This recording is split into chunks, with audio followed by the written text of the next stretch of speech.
It just so happens this week I get two convertibles dropped off on my driveway. There was no planning behind this, but what better way to get both of these miniature convertibles at the same time to do a head-to-head comparison.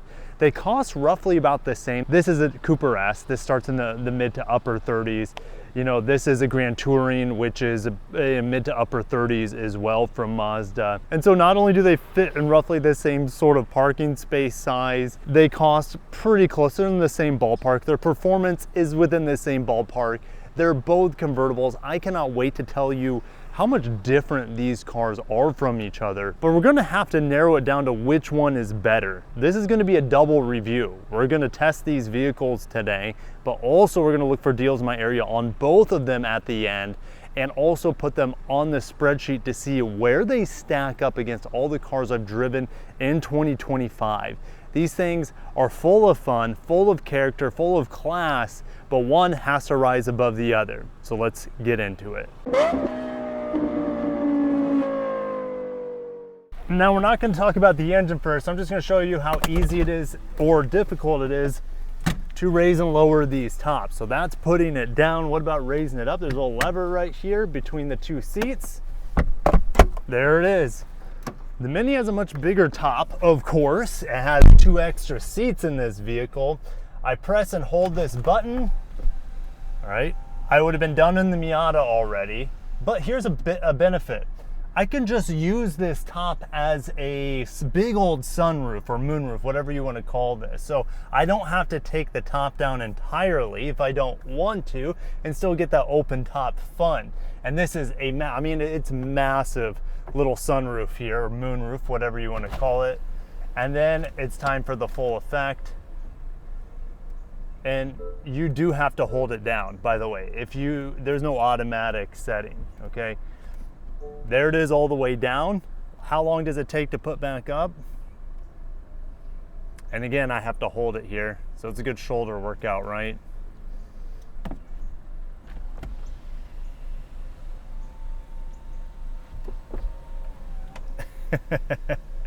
Some planning might be needed with this one. Under the hoods, these vehicles are similar and also wildly different. They both have 2-liter 4-cylinder engines, but Mazda's is longitudinally mounted, so it powers the rear wheels. Mini's is horizontally mounted, so it just powers the front wheels. The Mazda has 181 horsepower. It's naturally aspirated, and torque is not that impressive on here. This is a very rev-happy engine. On the other end, we have a turbocharged 4-cylinder over here, kind of slotted in from the BMW side of things, no surprise. You know, on the base Mini, that has around 160 horsepower.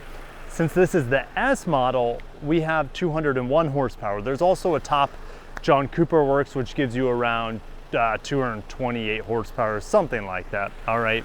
But that vehicle is not available at the time of this review, and that's okay, because this one has great performance as it is.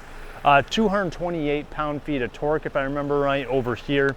And this has a 7-speed dual clutch. You can't get a manual on the MINI Cooper S anymore. I remember reviewing the MINI Cooper S manual back when I was selling cars, and that thing was so incredibly fun. While we have a 6-speed manual here, you have an optional 6-speed automatic. They both are gonna get you over 30 miles per gallon if you drive them conservatively. I'm gonna say the Miata overall is gonna get you better fuel economy. And it's so interesting what these manufacturers chose to spend money on underneath the hood. The Mazda has this big dampener here to reduce engine noise, and over here, completely empty. The Mini's rubber liners go behind the engine, around the headlights, and at the front of the grille. Mazda, it's just on the side here and kind of at the back of the engine compartment. The Grand Touring here also has some strut braces, which is a nice benefit to the overall rigidity and ride quality. Now, I love the looks of both of these vehicles. Honestly, the Mini's oval, circular-ish headlights plays a big nostalgia cutesy factor for me. I really appreciate it, but they have gotten more buggy over the years, more praying mantis-like with its more oval-like eyes. Now, the Mazda used to have circular headlights, right, with the NA Miata, and I wish the Mazda offer that. If you look at something like, I know it's completely off basis, but if you look at the Toyota Land Cruiser that has blocky headlights or optional circular headlights, I wish Mazda did the same here with the Miata. Despite that, it's still a very handsome looking vehicle, just even though it's been around since 2016 with this ND. This is all new. This refresh or redesign for the Mini, it's all new for 2025. So these looks still look fresh, they look great, but it is maybe getting a little bit too far removed from the original Mini styling at this point. I still think it looks amazing, but I know a lot of Mini purists out there might not think the same. Now these wheel sizes are a bit on the small end on today's cars. We have a 17-inch wheel here, an 18-inch wheel here. Believe it or not, the Miata actually has thicker tires. This has a 45 thickness and this has a 40 thickness. The brakes are noticeably larger here on this Mini compared to the Miata. We do have a little made in Japan engraving here on this Miata wheel, but this vehicle needs better brakes because it weighs about 3,100 pounds, a little over, while the Miata is about 800 pounds lighter. And with the engine braking of a manual, that should help with the deceleration here. The camera angle is not going to do it any justice, but these vehicles are roughly the same length. Now I can tell that the wheelbase is longer on the Mini here. The verticality of this windscreen is very, very pronounced compared to the Miata's very slept back windscreen. There is a benefit to the Miata here. It actually has side indicators built on the side. The Mini does not have that. But you can just see like the packaging of these vehicles is very, very different. Much longer trunk space here on the Miata compared to a very tiny overhang here on the Mini. And you can definitely see that this has 4 seats, which is a huge benefit over something like the Miata. And while the Mini is a small vehicle, just look how much higher it is compared to the door line vehicle to vehicle. You sit up much higher in a Mini, it's not gonna feel as go-karty as maybe the older generations did, or this Miata does feel as you sit so low to the ground on it. But since we're at the back, let's talk about some differences. No exhaust tips over here. You gotta remember, while not available in the US quite yet, in other markets, especially UK, Europe, there are fully electric versions of the Mini Cooper, and we see no exhaust tips reflecting that kind of here, even though this is not an electric car. Double tip exhaust over here. I think both of them look fantastic from the rear. I love the British flag on the back. MX-5, I would be happy if this went away. I love the afterburner taillights here, but this does nothing for me. Let me know if you guys would agree with that, or maybe another circle here, kind of like a skyline. I think that would be amazing. And this is bizarre. All right, I have an old school antenna here, and then I also have a shark fin antenna. I guess this would be for AM, FM radio, and this is going to be for your Sirius satellite radio, where the antenna is on the front windscreen area of the Mini, which looks really cute. It looks like a little bug antenna. All right, now we need to get into the back here. Okay, it's time to open up the trunk lids of both of these. Real nice. I mean, there's so much water here, but Mazda's designed this, all the water just rolled on the outside. It didn't get inside the trunk, and it's rolling down and around the cargo space there. All right, the Mini. All right, got to remember how to open this. Pretty simple, like a crossover. There we go. This is a tailgate. We have a tailgate on the Mini. It's pretty neat. No engine back here, of course. And you just have a very, very compromised back end here. Now you can fold down these rear seats, which is a big benefit. Now, once you fold down the rear seats, ooh, you're going to have tons of more space back here. Let's see here. Folding it down, but again, let me move this seat forward so I can fold this down. And this lever here, shove that down. And then there's another feature with these 2 bars, okay, which allows me to lift up this area, but I can't do it with the top back. So that is a bummer. When the top is down, you can't lift this little piece up, which allows you to put bigger luggage in there. I'll put to the cargo capacities of both of these, but honestly, it's not even close. Like the Mini, although it doesn't have as easy of a access point, the Mini has way more storage because of the rear seat location. If you have no one sitting back there, even one person sitting back there, you can fold one seat down or not. You can put stuff in the seat as well. So there's just way more flexibility here with the MINI Cooper than with the Miata. The interior of these cars is where they start separating even further.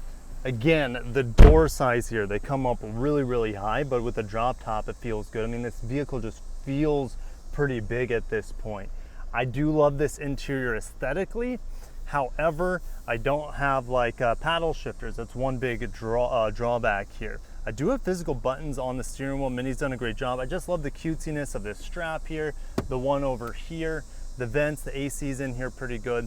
This screen pops up and down. It reminds me actually of an old Mazda head-up display as seen on something like a CX-3, but those didn't move around. This, when you turn the car off, lock it, walk away, this screen folds down mechanically, which I really don't understand the need for that. I just feel like that could wear out over time. And then the screen here, it is not very bright. Okay, I know you have the digital speedometer here as well, but it is not very bright and I can't find a way to make it brighter. All right, we do have an auto dimming mirror here, auto dimming side mirrors it looks like. You can see a 360 camera, which is really, really handy here. I guess that would be more beneficial on the electric car version while you're pulling into charging spots and whatnot. These seats, these mini seats, leather, they're great. However, as we go to climate control, like if I want to heat my seats, well, this is the problem. Everything's built in through the touchscreen. Luckily, my drive modes are not, so I can flip through drive modes. All right, and there's tons of notifications. Always like, oh, see, it's just, I didn't want to watch this. I was trying to get out of it. Let me see if I can just go to home. No, am I stuck watching it? And here's the thing, this thing is laggy as well. All right, so while it's super cute and adorable, this little 10-inch OLED screen or whatever it is, like playing with the climate control, like look at all, I have no ventilated seats, which is okay, all right, because I have the top down and whatnot, but like everything is through the touchscreen and like it's just, you know, it's garbage. I'll just say that. I don't like this setup. I wish this had a little screen, or a screen would be okay for dedicated climate control, but I just wish that this down here had another panel for climate control. All right, here's my drive, my select for reverse, my park, and this is how you turn the car off and on, which is cute. And there's a little, you know, it's not quite as charmy as the old, you know, Minis were with a lot of chrome in this area, but I'm not a big fan of chrome, so I like this. Volume knob, there is one, but it's all the way over here. Okay, I'd prefer it to be a little bit closer, but at least I have one. So, you know, a little wireless charger down here, cup holders, tons of space in here, USBs. I don't have a movable armrest. The seats are completely manual, which is completely fine with me as well. All right, and visibility, well, it's bad with the top down, because when you look in your rearview mirror, all you see is, I'll take a picture, all you see is the top. And you can modify the rear view mirror just a little bit to angle down so you can see, but it's not good. The visibility, ironically, the visibility out the back is better, way better with the top up instead of with the down. It's just bizarre. All right, the visibility, no B pillar or C pillar, which is great to the sides, but you look out at your rear view mirror and yeah, you can't see much. All right, but these seats are comfortable. The steering wheel is nice, thick and chunky. Huge departure from what we'll see over there. And I even have folding side mirrors, very BMW-esque there. Harman Kardon sound system sounds pretty good in here. All right, but let's get into the little baby Miata over there. All right, hopping in the Miata. Oh, you immediately feel like you're sitting on the floor compared to that Mini. I mean, I'm looking up at the Mini from here. I'm probably sitting 6 inches lower, at least, compared to the Mini. All right. Steering, immediately I can tell that the steering is thicker, even though the steering wheel is very skinny. It's very, very slender. All right, and climate control, maybe I'll turn it on a little bit here. Oh, look at that. Look how easy it is to play with that climate control instead of like the nightmare situation with that touchscreen. Wow, so good. Now, this isn't cute or like inviting like that big screen is in the Mini, but I do have touch capacity here with Android Auto and Apple CarPlay. And I have the rotary dial, all right, which is great. I don't have to flick through the screen with my hands with the base software. And I just have this rotary dial, which is pretty good for selecting radio stations. And there's a small learning curve, but it's way better than that touchscreen over there. volume knobs right next to it, which is great. Instead of being all the way over here, right? My hand's always here. And so I don't have to get out of my seat essentially to get to that volume knob. Look, dedicated buttons for my heated seats as well. USBs up front too. All right, and I don't have a screen behind the steering wheel. Thank God. I have analog gauges here. I'll take that back. I have a small screen over here which mimics analog gauges, but is very bright. Unlike the Mini's screen, which is very, very dim. It is customizable over there based off the different drive modes, but it is really dim. All right, so that's my big complaint about that screen over there. Comfort, honestly, with both cars is very, very good. These Mazda seats might actually be a little bit softer. Love the mechanical parking brake here, the adjustable cup holders. I put it back here as well. All right, vents, pretty cutesy. Love the circular nature of them. This one actually looks a lot like the tail light that I was complaining about earlier. And hard touch material up top, you know, pretty hard touch material here. So it blends a little bit, like in some ways like the cloth area on the Mini seems a little bit more upscale, but I like how the Soul Red crystals also painted at the top of the door sills, which material wise it's just plastic, but it looks so nice, so premium here. I also have the Bose sound system on this Grand Touring. And I forgot to mention, this does have Bilstein shocks on this Grand Touring, something I think you also get on the club models, not the base model, for example. All right, but this is just like no frills, easy. I don't have to think about anything. I just go in for a drive and enjoy driving to the fullest without being distracted, for example, like the Mini. But now it's time to drive these cars. That's what most of you are here for. What do these cars drive like? Let's get into the Mini first. I immediately reached for the clutch pedal because I just got out of the Miata. Steering in here, very, very light, even at low speeds. Logic would dictate, with the skinnier tires here, the bigger wheels, the heavier car, logic would dictate to say that this would be a stiffer car. Somehow, Mini has made this a luxury vehicle. It is incredibly smooth. I don't understand how the suspension is as floaty as it is, and it's just an amazing cruising vehicle. There's no harshness whatsoever. This vehicle feels incredibly refined, like a BMW, like a luxury vehicle. I got like no vibration. This engine as well, you hear a little bit of turbo hiss with the top down, not so much with the top up. This engine is completely butter. For a 4-cylinder, that's rare for you to have such a refined sometimes Honda's 4-cylinders are silky smooth as well, but this is so vibration free, so buttery smooth, almost like BMW's inline sixes. I know it's a part of the same family as inline six, but typically a 4-cylinder never feels as smooth or balanced. Now we have different drive modes here. Again, go-kart is what I prefer to be in because it allows you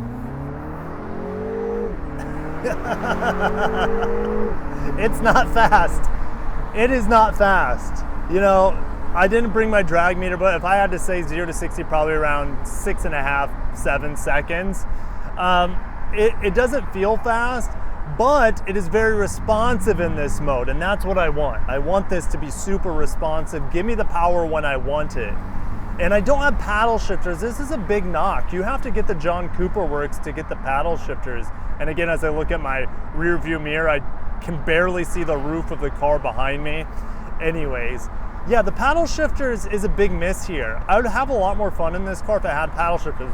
Because I don't have my manual, at least give me paddle shifters. You know what I mean? All right, but this go-kart mode is pretty cool. It shows me my G's, shows me my current power that I'm putting out. And most importantly, it just downshifts and goes and gives me that performance that I'm looking for. All right, this vehicle though, let's test its handling.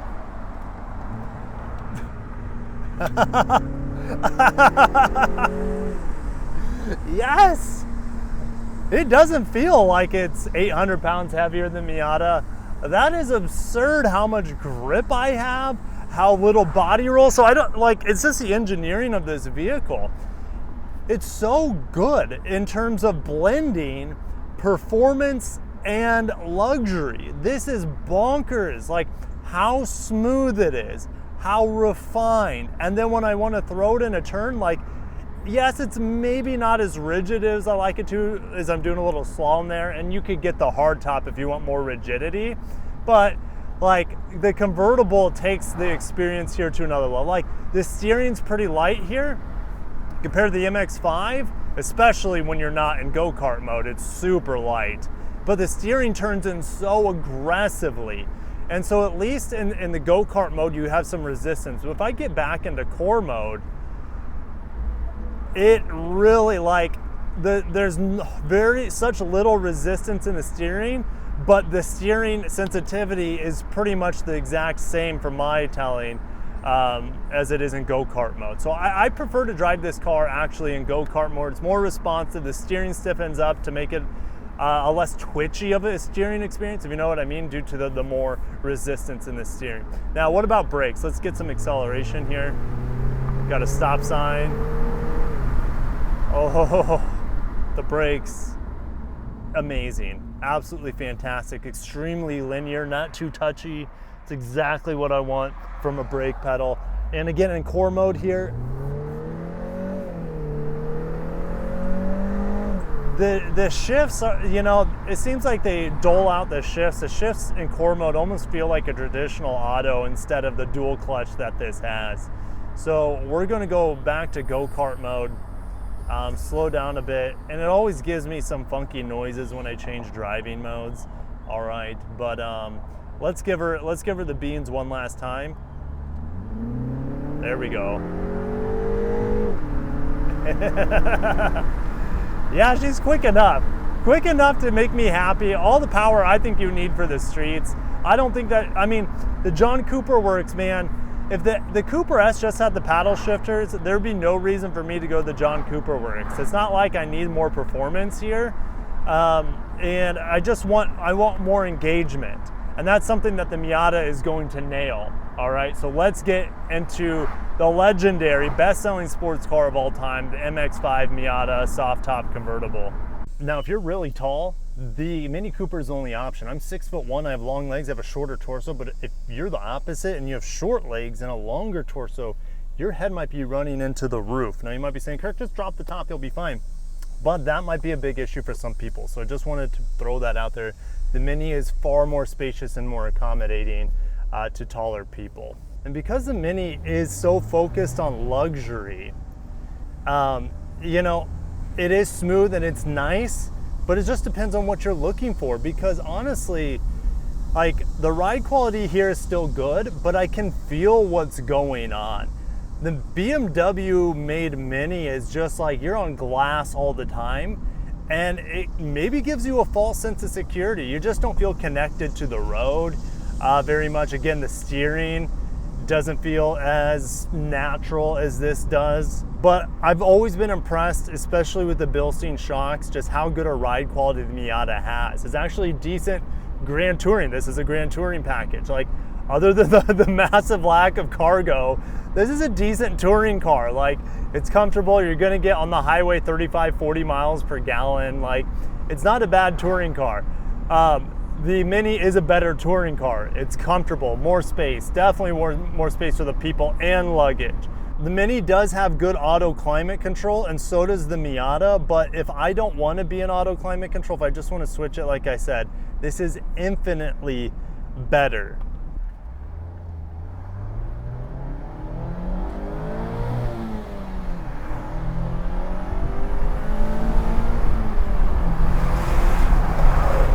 Wow, that was like 70 there. The MX-5 is faster than that MINI Cooper, all right?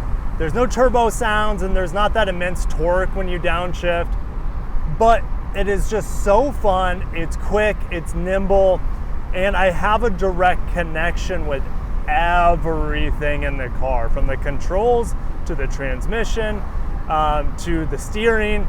It just feels far more human-like I have a relationship with the car, where the Mini tries to remove you from every sort of feeling. It is very competent, but there's no feeling there. It's pretty numb. The MX-5, insane. Everything in here is just so natural feeling to me. And Mazda nailed that Jimba Itai, the horse and rider relationship and the horse and rider communication that's constantly going on. Now, I don't have auto rev matching downshifts, which for me, who I suck at heel toe. Oh yeah, frick. Oh, it just feels right. There are no surprises here. But auto rev matching downshifts, you know, I would like to have that option. Okay, I can rev match standard, but I don't have the practice, or I've never put time aside to learn heel toe. But rev matching yourself is really easy to do. Again, getting into second gear requires a lot more throttle than all the other gears. Oh gosh, and the engine just sounds so good here. It just feels right. I can always feel the engine as well in the shifter. Now, it's not nearly as like strong or masculine feeling as like the Nissan Z's shifter, but what I have here is fantastic. All right, the shifter here is, I mean, I could just make a video on just how good this shifter is from Mazda. Very accurate. The little ball, it just feels so good in your hands.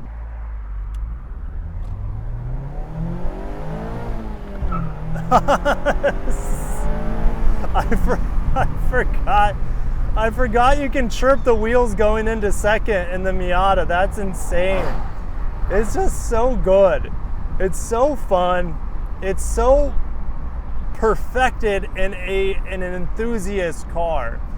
You know, some people complain about the lack of power here, but it doesn't need much power. It weighs like 2,200 pounds. Like, everyone's obsessed with horsepower, but the Mazda doesn't, in my opinion, it's perfect the way it is. It doesn't need more power. It doesn't need more torque. And I know I'm talking out of both sides of my mouth, but where is a Mazda Speed? You know, where is Spirit Works, or whatever their new Spirit Racing, I think that's what it is. Where's their Spirit Racing version of this, where they slap a turbo on it to give some top end enthusiasts something more to look forward to from Mazda? No, they're just saying, hey, this is the way it should be. We're not deviating from the formula. Very Japanese of them, I guess, but hey, like, this vehicle is essentially perfect. It's perfectly well balanced. The right amount of weight, horsepower, front to rear weight distribution, the rear wheel drive mechanics, and everything is just perfect from a driver's aspect. Again, I wish I had something like auto rev match. That's like a small complaint. Okay, I would love to have it. I think it would, so the Miata's enjoyment factor is insanely high, but I think it would be even more fun if I could just bang through the downshifts without having to heel toe, okay? You can still do manual rev matching. Again, doing it right here. It is easy to do. It's not punishing. There's a Lotus. Should we try to catch the Lotus? Traffic. I was too obsessed at looking at the Lotus.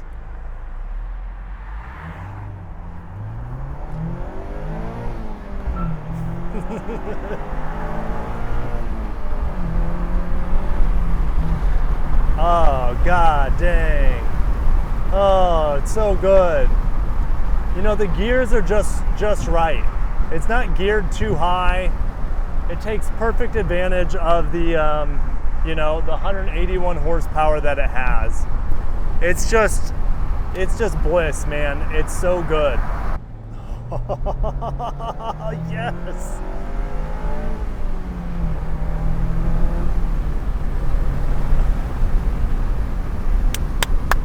Deal searching for the MX-5. I mean, I think the MX-5 is a good deal no matter what. You can get the Recaro BBS Brembo brake package, but that's gonna, I mean, look at this. You can get the Sport. Now, the Sport doesn't have the Bilstein shocks. It doesn't have the tower brace. It doesn't have all the, but like, honestly, under 30K for an MX-5, insane deal. I would be super. I think it has cloth seats, but I think it's a fantastic buy. All right, we drove the Grand Touring and we didn't like the RF's cute. It's beautiful. The hardtop, I should say, the retractable hardtop. It's really cool. The blind spots are really bad on it. The trunk is just a hair smaller, not that big of a deal. But I prefer the rag top. Honestly, that's just me. You get whatever one you want. The RF though is a lot more expensive typically with bigger blind spots, and it is heavier. I don't care like what trim you get. I think they're all insanely good buys because, well, there's so few clubs out there. There's so many Grand Tourings. Maybe that's just my area because of the demographics here. A lot of older people, maybe they appreciate the Grand Touring niceties. That's a possibility. I don't like the wheels on it. I think the club or the sport wheels are better looking. That's just me. Let me know what you guys can get a club. Guys, look at this. Almost $3,000 off of an MX-5 right now. Insane. The Soul Red is the best color. This reminds me of the one, my NA, my 91, which was the white with the black soft top. Such a good car. Anyways, oh man. Love the MX-5. What about the Mini? The Mini is a lot more expensive. And I was surprised because when you build these things out, they're not, well, at least initial MSRP, they're not all that much more expensive than an MX-5. But the reality is, like, here's one that's 37, but this is not the S model. I kind of like those wheels though. Like, they're almost all well over $40,000. Now, there's a good amount in my area, 103. How many MX-5s? There's more Minis than MX. There's only 74 MX-5s and over 100 Mini convertibles, okay? So I would probably say that even though the deals are not being advertised, I would say that you should be able to wheel and deal a little bit under MSRP on these cars. But if you have to spend an extra 10 grand more to get a Mini, it might be worth it to some, but not for me. I think they're really cute when you get some fun. I like the red that we had today, but I like this kind of aqua blue color. I like that a lot. The dark blue doesn't do it for me. The grays and the silvers, the whites do absolutely nothing for me. It's like that on the MX-5. I want fun colors on a fun car. So time to rank these two convertibles that are a dying breed. Convertibles keep disappearing on the market, seemingly, even on the luxury end. And they are really small. They have small footprints, nose to tail. They're very small vehicles. The Cooper sits up so much taller, better visibility, taller people can fit in there. You can fit way more stuff in it. It rides like a luxury BMW. It has BMW-like handling and performance, but the lack of feeling that I have with the vehicle kind of removes me. So this is a better car for most people over the MX-5. It's far more practical. It has better ride quality, but the touchscreen is potentially deal breaker for some. Honestly, is it a deal breaker for me? No, it's just frustrating. It sits up high, which might be a benefit to some other people, a con for other people. It just depends on what you're looking for. So they're just so different. The Mini Cooper surprised me here. Do I think it's a better? I think it's a better car, honestly. It's a better car. I'm putting it in A tier. It's a better car overall than the MX-5. All right. It's more well-rounded. Simple as that. It's a more well-rounded vehicle. It's going to be more usable for more people. It's an automatic. I know that the MX-5 can have an automatic. It kind of just nails the fun, the cute, with a little bit of performance, actually a lot of performance, but there's just no relationship with the car. All right. It feels almost too refined. It almost feels like an electric car, which I know that there are electric versions of it. They kind of smooth everything out in the Cooper S Turbo to make it feel almost like an EV. And that might have been for like on purpose, for example. I love driving the Mini. It's a lot of fun. Once you get the climate control set in and you can play with the different driving modes, which is kind of fun. All right. But in standard mode, core mode, it's kind of snoozy. All right. So where's it going to be? Well, somewhere in A. It doesn't really matter. I'll just throw it in with a Prius, for example. All right. It is a fantastic car. It surprised me. I thought it'd be loud. I thought it would be just not as good as it was as a luxury car. I was not expecting luxury. I should have been, because I know it's ties with BMW, but it just blew me away with its refinement. And so it's infinitely refined to not really having any sort of feeling from the car, if you know what I mean. It'll do what you ask it to, but you don't really know what the vehicle is telling you, or what the road is telling you, or the environment, because it is just so smooth and buttery in every regard. The MX-5 is not as functional as a vehicle, obviously, as the Mini. All right. The visibility, obviously, on the Mini, also, I forgot to mention that the visibility with the top up is better on the Mini, but the visibility with the top down is better on the Mazda. But I have to rank this based off of my opinion. Okay. So the MX-5, I feel like I'm getting a car with an old friend.